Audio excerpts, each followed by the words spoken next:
റമദാനിനെ അഭിസംബോധന ചെയ്തുകൊണ്ട് മുൻഗാമികളിൽ ചിലർ ആത്മകഥ നടത്തുകയുണ്ടായി. ഫയ അയ്യുഹൽ ലൈഫ് അൽ കരീം അലാ റിസ്ലിക്, അല്ലാഹുവിൽ നിന്ന് എന്നിലേക്ക് എത്തിയ വിശിഷ്ടനായ അതിഥി, നീ യാത്രക്കൊരുങ്ങുകയാണ്, നീ വിടവാങ്ങാനൊരുങ്ങുകയാണ്.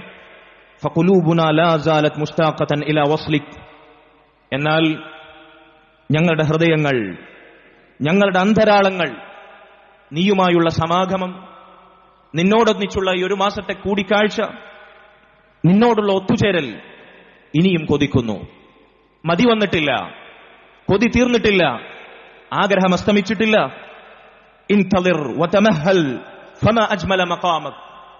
അതുകൊണ്ട് എന്റെ പ്രിയ സഹോദര, എന്റെ പ്രിയ അതിഥി, എന്റെ സുഹൃത്ത്, എന്റെ സാർത്ഥവാഹകൻ, വിശിഷ്ടനായ വൈഫുൻ കരീം, നീ അല്പം താമസിക്കൂ, നീ കുറച്ചുകൂടി സാവകാശത്തിൽ പോകൂ, എനിക്ക് വേണ്ടി കാത്തു നിൽക്കൂ.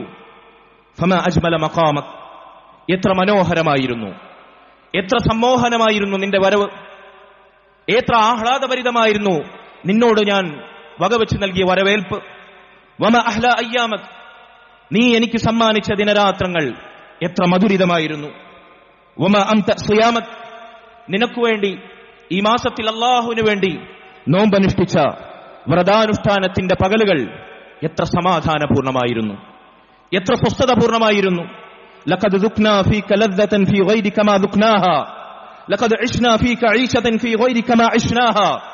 അതെ, നിന്നോടൊന്നിച്ച് ഞങ്ങൾ അനുഭവിച്ച ഈ ആസ്വാദനം, ഈ ഒരു മാസത്തെ കാലത്തെ ആസ്വാദനം, ഭൗതിക സുഖാസ്വാദനങ്ങൾക്ക് പകരം വെക്കാനില്ലാത്ത മനം കുളിർന്ന ആസ്വാദനം, അതൊരിക്കലും മറ്റൊരു വേളയും അനുഭവിക്കാൻ സാധിക്കുകയില്ല. നിന്നോടൊന്നിച്ച് ആനന്ദദായകമായി ഞങ്ങൾ പിന്നിട്ട ഈ ഒരു മാസത്തെ കാലത്തെ ജീവിതം, അതുപോലെ സൗഭാഗ്യപൂർണമായ സമ്പന്നമായ മറ്റൊരു ജീവിതം ഒരു കാലത്തും ഞങ്ങൾക്ക് ജീവിക്കാൻ സാധിക്കുകയില്ല. മുൻഗാമികൾ റമദാനിനെ വിടവാങ്ങുമ്പോൾ നടത്തിയ ആത്മകഥങ്ങളുടെ ഭാഗമാണിത്. സഹോദരങ്ങളെ, നമുക്ക് തോന്നുന്നുണ്ടോ, ഈ ചിന്തകൾ നമ്മെ മതിക്കുന്നുണ്ടോ?